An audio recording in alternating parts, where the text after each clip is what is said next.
하여튼 이번 기자회견에서 이제 대통령의 화법을 보면 이제 본인이 정말 얘기하고 싶었던 거에서는 이제 화기애애하게 웃으면서 적극적으로 얘기를 하고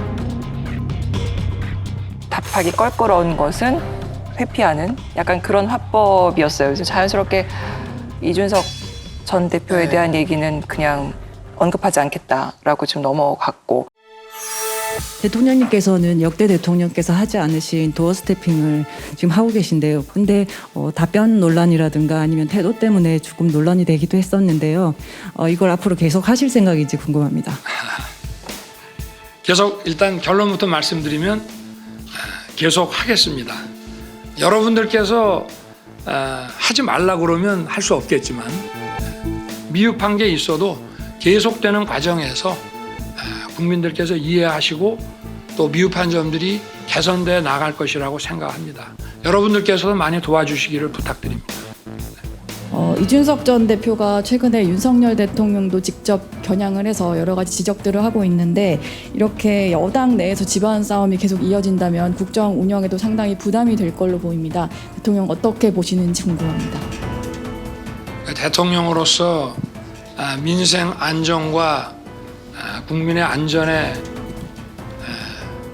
매진을 하다 보니 다른 정치인들께서 어떠한 정치적 그 발언을 하셨는지 제가 제대로 챙길 기회도 없고 또 저는 작년 선거운동 과정에서부터 지금까지 다른 정치인들의 정치적 발언에 대해서 어떠한 논평이나 제 입장을 표시해 본 적이 없다는 점을 좀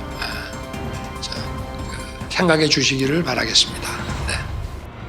네. 이준석 전 대표에 대한 답을 회피한 그 속마음은 뭐였을까요? 어떻게 보세요? 그러니까 나는 이준석 전 대표의 지금 행동 자체가 내가 옳다고 그런 생각하지 않아요. 예를 들어서 좀 이준석 대표의 마음속에는 내가 대통령 선거에도 열심히 뛰어서 승리를 가져왔고 지자체 선거를 할 때도 열심히 해서 내가 승리를 했는데 나를 이렇게 대볼 수 있느냐 이런 얘기를 하는데 그런 섭섭한 마음을 가지면 안 돼요. 그러니까 이준석 대표는 스스로가 대표였기 때문에 그 역할을 안 할 수가 없는 거예요. 내가 사실은 지난 대선 때 이준석 대표가 갑자기 공동선대위원장직을 사표를 하고 나가버려서 이때다 싶어 솟아나와서 양비론으로 한마디 던지는 윤핵관을 보면 어쩌면 이런 모습이 선거 기간 내내 반복될 것이라는 비통한 생각이 들었습니다. 선대위 내에서의 모든 직책을 내려놓겠습니다. 단 하나의 미련도 없습니다. 내가 본인이 보고 그랬어요. 당신은 선대위원장을 하든지 안 하든지 당 대표로서 당연히 대통령 선거에 승리를 이끌 수 있도록 최대의 노력하는 것이 당신 책무단 말이야. 그러니까 뭐 당신 보고 내가 선대위로 돌아오라는 소리는 안 하겠지만 선거를 위해서 최대의 노력을 해라. 그런데 지금 어떤 여하간에 선거 때 열심히 뛰고 다닌 것도 뭐 자기 말마다 다 사실이에요. 그러면 그건 그걸로 자기가 끝났다고 생각을 해야지. 그거에 대한 자꾸 공치사를 갖다가 하려고 그럴 것 같으면 괴로울 수밖에 없는 거예요. 또 다른 편으로 얘기를 할 것 같으면은 어차피 선거 때 그것도 열심히 같이 했으면 그거를 품어주는 아량도 있어야 되는데 그게 없어서 결국 오늘날과 같은 아주 묘한 현상이 생겨나는 겁니다. 그게 대통령께서 어쨌든 만약에 이준석 대표 문제를 기자가 질문을 했을 때 거기에 대해서 다른 정치인이 하는 말은 제가 잘 들을 시간이 없고 민생에 신경 쓰느라고 몰랐다 이렇게 얘기를 하면은 이게 일 열심히 하느라고 이거 신경 안 쓰셨구나 이 생각이 드는 게 아니라 책임을 회피하는 거로 보입니다. 근데 국가 지도자가 국민들한테 절대 보여서는 안 되는 모습이 책임을 회피하는 모습이거든요. 그거는 차라리 그냥 거기서 아니 이준석이 너무 못되게 굴어가지고 내가 생각하기엔 내가 다 옳았다 이렇게 얘기를 하든지 잘 모르겠는데요 이렇게 얘기를 하면 안 되는 거죠. 저는 이준석 대표가 구체적으로 이제 추진한 정책이나 이런 데에서 생각이 다른 부분도 많고 또 선거 때나 그 이후에 여러 가지 행동하는 거에 동의하기 힘든 점도 많지만 어쨌든 대통령이 취임 100일 만에 지금 기자회견을 하러 나오셨는데 집권 여당이 그 사이에 비대위가 생겼고 대표가 이제 쫓겨나다시피 나간 그런 상황이라면 저희가 잘못해서 그랬습니다. 이렇게 얘기를 해야지. 참 납득이 안 가. 그래서 이준석 전 대표가 거기에 화답이라도 하듯이 제가 뭐 좀 당내 민주주의에 대한 그런 고민을 많이 하다 보니 대통령께서 사실 어떤 말씀을 하셨는지 제대로 챙기지는 못했습니다. 불경스럽게도. 예. 지금 뭐이 책임이 나는 양쪽에 다 있다고 봐요. 네. 양쪽에 다 있다고 이렇게 보는데 가장 중요한 게 정치력의 부재라고 생각하면 돼요. 네. 핵심. 사실은 이 리더라고 하는 사람이 왜 리더냐? 리더는 참고 화합을 이끌을 수 있는 그런 능력을 보였을 때 리더로서의 책임을 갖다 다 하는 건데 그게 잘 보이지 않는 거죠. 그래서 사실 제가 늘 얘기를 하지만 내가 여러 대통령을 갖다 경험을 해봐서 얘기를 하는데 이 대통령에 당선이 되면은 본인 스스로가 굉장히 황홀공에 빠지는 거예요. 그러니까 일정 기간 동안 이거는 뭐 항상 내 뜻대로 다 될 수 있겠지 하는 이런 착각에 빠지는 거예요. 그러니까 옛날에 노무현 대통령을 당선시켜줬는데도 새로 당을 만들지 않았어요? 내가 보기에 지금 우리 이 윤석열 대통령께서는 내가 대통령이 됐으니까 당을 좀 내 맘대로 했으면 하는 이런 생각을 갖다 했을 수가 있어요.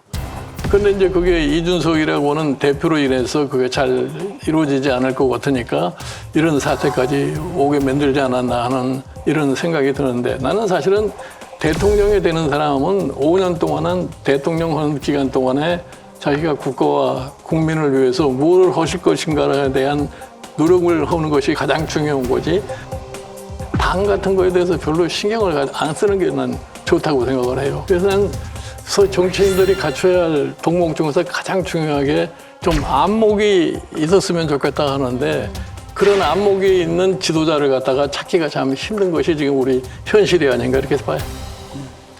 후보 때는 어땠는데요? 후보 때야 당선이 돼야 된다고 생각하니까 뭐 조금 손해가 나도 받아들이고 싶어하는 그런 성향을 보여주고 그러니까 예를 들어서 이준석 당 대표가 문제가 있다고 생각해가지고서 탄핵한다고서 하루 종일 의원총회를 하지 않았어요. 그러다가 되게 저녁에 갑작스럽게 이제 이 당시에 윤석열 후보가 상황 파악을 어떻게 했는지 모르지만 의원총회장에 찾아가가지고서 서로 붙은 게 않고 네. 화해를 해가지고 그 의원 대통령 선거를 갖다가 이렇게 마치게 됐는데 윤석열 후보와 이준석 대표가 포옹을 하며 극적으로 화해했습니다. 이 대표가 선대위 직책에서 사퇴한 지 16일 만입니다. 윤 후보는 이제 다 잊어버리자며 대선 승리를 위해 힘을 모으자고 했고 이 대표도 화답했습니다. 화해할 것도 없고요. 저희가 원래 피는 물보다 진하다고 하지 않습니까? 저희는 피 같은 당원입니다. 실망스러운 모습을 지금까지 보인 것에 대해서는 제가 사과드리고 앞으로 나아가서 선거 승리로 보답할 수 있도록 하겠습니다. 이준석 당대표하고 윤석열 대통령하고 정치적 감각이 누가 더 낫습니까? 제가 보기에는 뭐 이준석 대표는 뭐 젊은 혈기에 뭐 여러 가지 자기 나름대로의 생각을 갖다 많이 필요하지만 아직도 저 사람도 정치 경력이 이렇게 일천하기 때문에 사실은 큰 당을 이끌어갈 때에서의 대표로서의 역량이라는 것은 아직 충분히 갖췄다고 보기가 어려워요. 그래서 지금은 조금은 좀 자기 스스로를 자제하는 그러한 역량을 갖다가 배양을 해야 된다고 생각을 해요. 뭐 윤석열 대통령은 일단 뭐 대통령이 돼버렸으니까 거기에 대해서 뭐 더 이상 뭐 이러고 저러고 코멘트할 상황이 아니에요. 이준석 대표가 보수가 좀 달라졌다라는 이미지를 만들어내는데 좀 역할을 좀 했거든요. 일단 탄핵의 강을 건넜고 대구 딱 내려가가지고 저는 거기서 타협할 줄 알았는데 그냥 정면 돌파를 하더라고요. 그래서 이제 저한테 그때 점수를 좀 땄는데 그 다음에 이제 호남 찾아가가지고 정말 공을 들이지 않았습니까?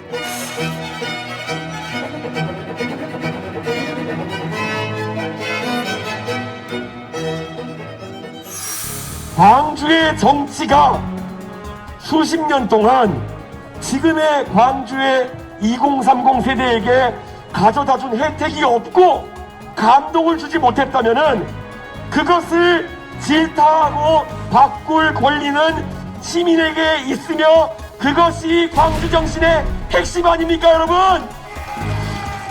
2022년 국민의힘이 광주와 호남을 위해 하는 노력이 무의미하다고 얘기하는 사람들 코를 납작하게 해주십시오. 이번에 호남에서 대선 때도 꽤 표가 나왔는데 적어도 0.7% 이긴 그거보단 더 많은 표를 거기서 받았단 말이죠. 그 다음에 또 하나는 뭐냐면 극우 유튜버들하고 선을 좀 긋고 네. 이번에도 그러다가 좀 당한 측면도 있거든요. 그 다음에 네 번째가 뭐냐면 음모론 같은 것들과 선을 그었다라는 거예요. 네. 개표 조작 음모론이라든지 이런 부분들이 있는데 좀 한계라는 건 이제 갈라치기 했던 부분들하고 또 하나는 뭐냐면 아까 이제 약자와의 동행 말씀하셨지 않습니까? 이거 약자와의 동행 왜 해야 되는지 몰라요.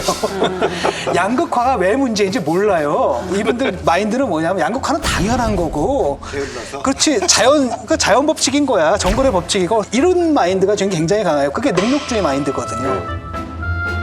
지금 대통령께서 능력 전문성 많이 얘기하시지만 보수가 할 수 있는 제일 좋은 얘기거든요. 저쪽에서 맨날 약자 위한다, 양극화 떠들지만 우리는 실질적으로 어려운 사람들을 도울 수가 있다. 사실은 보수가 건강보험 만들고 또 국민연금 만들고 이런 걸 한 거거든요. 그래서 진보 쪽이 말은 요란하지만 실질적으로 도움이 돼줄 수 있는 거는 우리 보수의 실력이다. 그런 맥락에서 능력이라는 말이 나와야 되는데 그러니까 도덕성이 좀 떨어지더라도 뭐 이렇게 지금 능력이라고 나오는 거는 학벌 좋고 경력 좋은 사람 뽑아서 장관시키고 이런 가장 안 좋은 의미의 능력주의. 그걸 하다 보면은 능력이 안 되는 사람은 좀 처지고 못한 대우받는 거 당연한 게 아니냐. 여기에 대한 인식이 지금 대통령 쪽에서도 좀 부족하신 것 같고 이준석 대표도 거기에 대한 인식이 부족한 거죠. 사실은 그거는 우리 저 금의원님 말씀이 맞아요. 예. 이준석 대표도 그런 데에 대한 감각이 전혀 없어요. 그러니까 지금 대한민국 청년의 다수가 굉장히 절망스러워하거든요. 아무리 노력해도 안 되고 정말 바늘 구멍을 뚫고 들어가야 되는 경쟁에 치이고 있는데 그 문제를 그냥 거기서 성공한 사람 쓰는 게 능력주의고 공정하다고만 생각을 하지 정말로 이 어려움을 겪는 국민들의 양극화 문제를 해결해 주기 위한 인식 자체가 없는 거죠.